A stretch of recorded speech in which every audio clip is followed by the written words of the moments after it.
नमस्कार, मैं हूं आपके साथ मेनका चौधरी और वक्त लाख टके की बात का। नमस्कार, मैं हूं आपके साथ अमित गर्ग शुक्ला। शुरुआत करते हैं बड़ी खबर के साथ। चुनाव में हार से निराश समाजवादी पार्टी को दूसरा बड़ा झटका लगा है। सुल्तानपुर में पार्टी के एक और मुस्लिम चेहरे ने समाजवादी पार्टी से इस्तीफा दे दिया है। जी हां, समाजवादी पार्टी की मुस्लिम सभा के नगर अध्यक्ष है कासिम राइन, जिन्होंने इस्तीफा दिया। अब ये पूर्व समाजवादी पार्टी नेता हो गए हैं। इससे पहले कल जावेद राइन ने इस्तीफा दिया था, वो भी सुल्तानपुर से ही है। तो समाजवादी पार्टी में एक के बाद एक इस्तीफों का दौर चल रहा है और खास बात यह है कि सभी मुस्लिम नेता हैं जो कि अब समाजवादी पार्टी से दूरी बना रहे हैं। बीते 2 दिनों में 2 इस्तीफे समाजवादी पार्टी में। और ये 2 तस्वीरें आपके सामने हैं, 2 इस्तीफों की ये 2 तस्वीरें हैं। सुल्तानपुर से ही 2 समाजवादी पार्टी के मुस्लिम नेता जिन्होंने इस्तीफा दिया है। कासिम राइन ने आज इस्तीफा दिया है, जो कि नगर अध्यक्ष, लेकिन इससे पहले कल जावेद राइन ने इस्तीफा दिया था। एक ही बात दोनों ने कही है कि अब पार्टी से परेशानी होने लगी है, खासकर इस बात को लेकर कि मुस्लिम समाज की आवाज अखिलेश यादव नहीं उठाते हैं। ये लगभग वही भाषा है जिस भाषा का इस्तेमाल आजम खां के मीडिया प्रभारी ने किया था और उसके बाद शफीकुर रहमान बर्क ने भी यही बात कही थी। आज पार्टी की नीति, समाजवादी पार्टी की नीतियों से तंग आकर समाजवादी पार्टी के सभी पदों से इस्तीफा देता हूं। समाजवादी पार्टी के कद्दावर नेता श्री आजम खान साहब को विधायक रहते हुए जेल में डाल दिया जाता है परिवार सहित। नाहिद हसन साहब को समाजवादी पार्टी का विधायक होने के बावजूद जेल में डाल दिया जाता है और शहजील इस्लाम साहब को विधायक रहते हुए उनका पेट्रोल पंप तोड़ दिया जाता है। समाजवादी पार्टी के राष्ट्रीय अध्यक्ष के कान पर जूं तक नहीं रेंगती, ना ही कुछ बोलते हैं, ना ही पार्टी स्तर पर कहीं विरोध करते हैं। इनको तो मुस्लिम के कपड़ों से बदबू आती है। ऐसी स्थिति में इस पार्टी के साथ रह पाना बहुत मुश्किल था, दम घुट रहा था, इसलिए पार्टी के सारे पदों से मैंने इस्तीफा दे दिया। चलिए, अब आपको दिखाते हैं कि आखिर कितने मुस्लिम नेता हैं जो समाजवादी पार्टी के राष्ट्रीय अध्यक्ष अखिलेश यादव और उनकी नीतियों से नाराज चल रहे हैं। इस फहरिस्त में कौन कौन सा नाम है? सबसे पहला नाम है शफीकुर रहमान बर्क का। सांसद है समाजवादी पार्टी के और टीवी पर हमेशा पार्टी का पक्ष रखते हैं, लेकिन अब वो नाराज है। दूसरा नाम है फसाहत अली खान का। आजम खां की मीडिया प्रभारी हैं, बाकायदा प्रेस कॉन्फ्रेंस कर अखिलेश यादव पर निशाना साधा, नाराजगी जाहिर की। तीसरा नाम मिनका शहाबुद्दीन रिजवी, जो कि महासचिव तंजीम में इस्लाम, इन्होंने भी अपनी नाराजगी जाहिर की और यही बात कही कि अब मुस्लिम मसाइल यानी कि मुस्लिम मुद्दों का समस्या का समाधान अखिलेश यादव नहीं दिखाते। एक और नाम है कासिम राइन का, इस्तीफा दे दिया। इन्होंने भी ये कहते हुए कि अखिलेश यादव को मुसलमानों की कोई फिक्र नहीं है, कोई परवाह नहीं है, लिहाजा हम समाजवादी पार्टी के साथ नहीं रह सकते। मैं उसमें कुछ नहीं बोलना चाहूंगा। अखिलेश यादव ने प्रेस कॉन्फ्रेंस में आजम खां के मुद्दे पर ही चुप्पी नहीं साधी, बल्कि अजान और लाउड स्पीकर के मुद्दे पर भी चुप रह गए।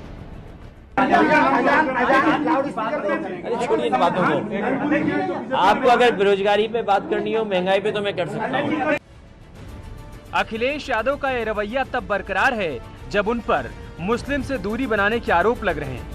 शायद अखिलेश यादव ये मान चुके हैं कि मुस्लिम समाज के करीब दिखने में पार्टी का हित नहीं है, लिहाजा अब रणनीति बदलनी होगी। Bureau report, news 18।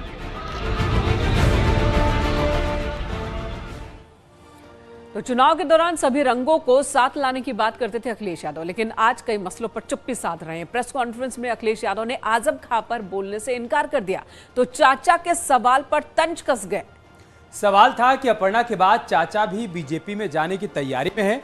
Akhilesh Yadav ने इसके लिए बीजेपी को बधाई दी और कहा कि उन्होंने परिवारवाद खत्म किया। चाचा को लेकर क्या कहेंगे? चाचा की चर्चा बड़ी तेजी से है भाजपा के लिए। मुझे कोई जानकारी नहीं है उसके बारे में, कोई जानकारी नहीं।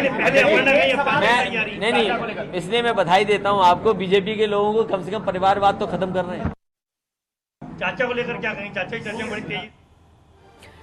और अगली खबर का रुख कर लेते हैं। केंद्रीय मंत्री एसपी सिंह बघेल ने, उन्होंने शिवपाल यादव को लेकर के कहा है कि पिछले 5 साल में किसी ने अपना कुछ खोया है तो वो शिवपाल यादव ही है।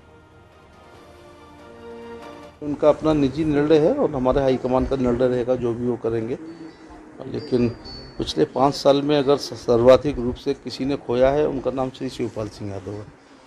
क्योंकि अलग हुए पर अपनी पार्टी बनाई, फिर शायद 80 सीटें मांगी, फिर 70, 60, 50, 40, 30, 20, 10 होते हुए तो के राज जी एक कह रहे हैं, तो वो भी मैं इसकी भी समीक्षा करता हूँ कि वो एक भी सीट नहीं मिली है, क्योंकि एक सीट नहीं मिली है अखिलेश यादव जी की निगाह में, और हकीकत में वो समाजवादी पार्टी के लिए बेस्ट कैंडिडेट थे, तो उनको टिकट देकर साइकिल चुनाव चिन्ह देकर के जसवंत नगर सीट को निकालने का काम श्री अखिलेश यादव ने किया। तो इसलिए मैं कहना चाहूँगा कि उनको उम्मीदवार बनाया, उनको सीट नहीं दी है।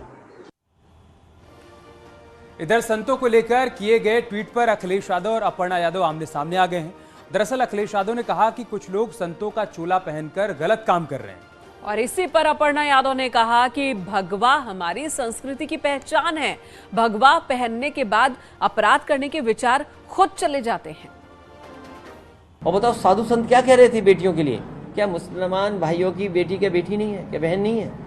लेकिन कम से कम अब जेल गया है, उस साधु की जानकारी होनी चाहिए कि वो साधु कहां से घूम करके आकर के आया है। भगवा वस्त्र धारण करते ही मन के जितने भी विचार होते हैं, मुझे लगता है वो उत्कृष्टता की तरफ बढ़ते हैं, ना कि उस तरीके के विचार आते हैं जिससे व्यक्ति को अपराध करने का मन करे।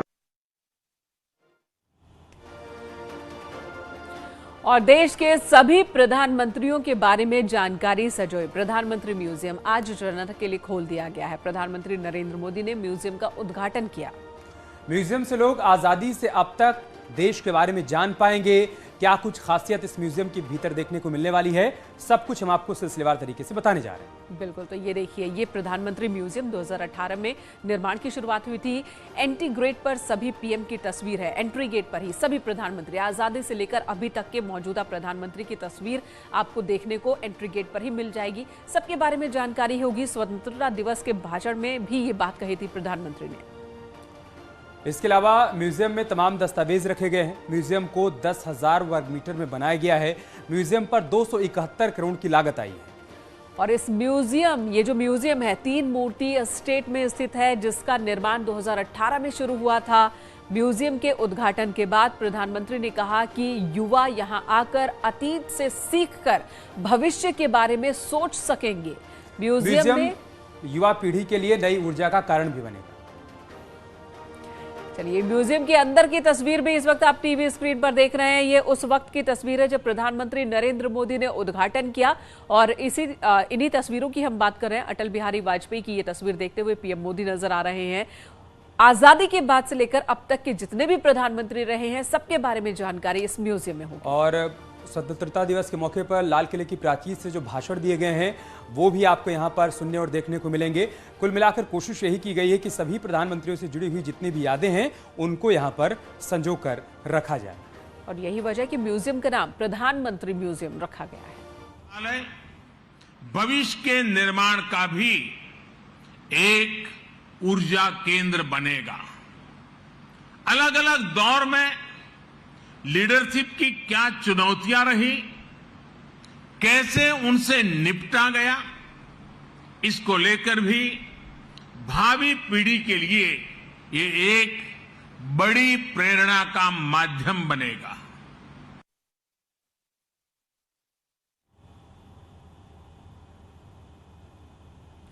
तो एक बार और ये बहुत ही खूबसूरत तस्वीरें भी कह सकते हैं अमित से कि यहाँ पर सभी प्रधानमंत्री के बारे में जानकारी होगी। उन कब से कब तक वो प्रधानमंत्री रहे, ये जानकारी होगी। साथ ही स्वतंत्रता दिवस के मौके पर उन्होंने क्या भाषण, क्या रूपरेखा देश को लेकर के रखी थी, वो तमाम चीजें यहाँ पर होंगी।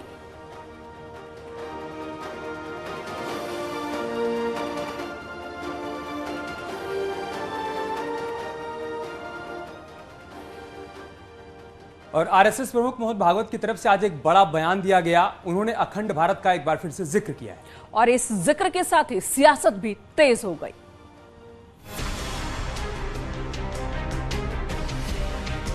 अखंड भारत की थ्योरी पुरानी है और संघ का संकल्प भी, लेकिन हरिद्वार की धरती से मोहन भागवत ने अखंड भारत का नाम लिया तो राजनीति ने विस्तार ले लिया।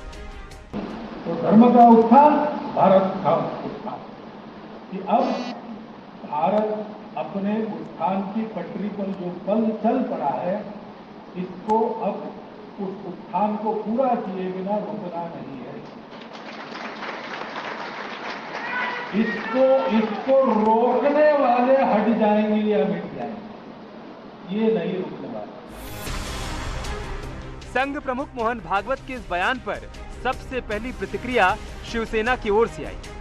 वही शिवसेना जो कभी अखंड भारत की बात किया करती थी, अब मोहन भागवत के बयान को गलत ठहरा रही है।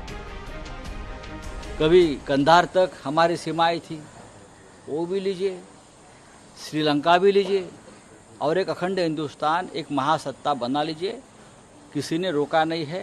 ये देश के लिए गर्व की बात है, लेकिन 15 साल का वायदा मत करिए, 15 दिन करिए या 2 साल करिए, हम पूरा देश आपके साथ रहेंगे। मोहन भागवत के इस बयान ने तमाम दलों को सवाल करने का मौका दे दिया है। ओवैसी ने पूछ लिया 15 साल क्यों, अब तक क्यों नहीं हुआ।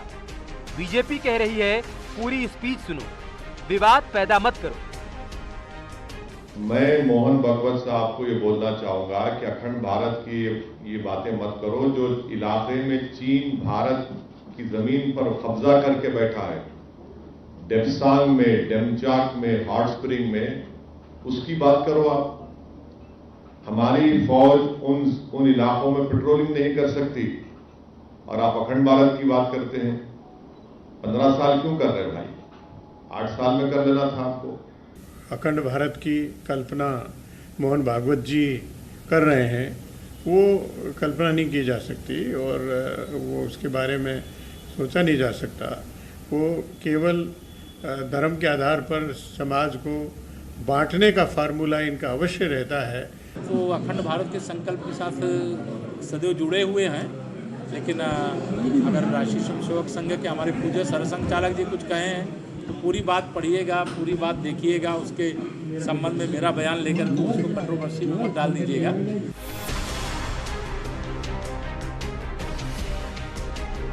कुल मिलाकर कहें तो अखंड भारत की संघ की परिभाषा ने देश की राजनीति में विवाद का नया अखाड़ा तैयार कर दिया है, जिसके हर एक छोर पर खड़े हैं सियासत के महारथी और बयानों के तीर भी चलाए जा रहे हैं। Bureau report, news 18।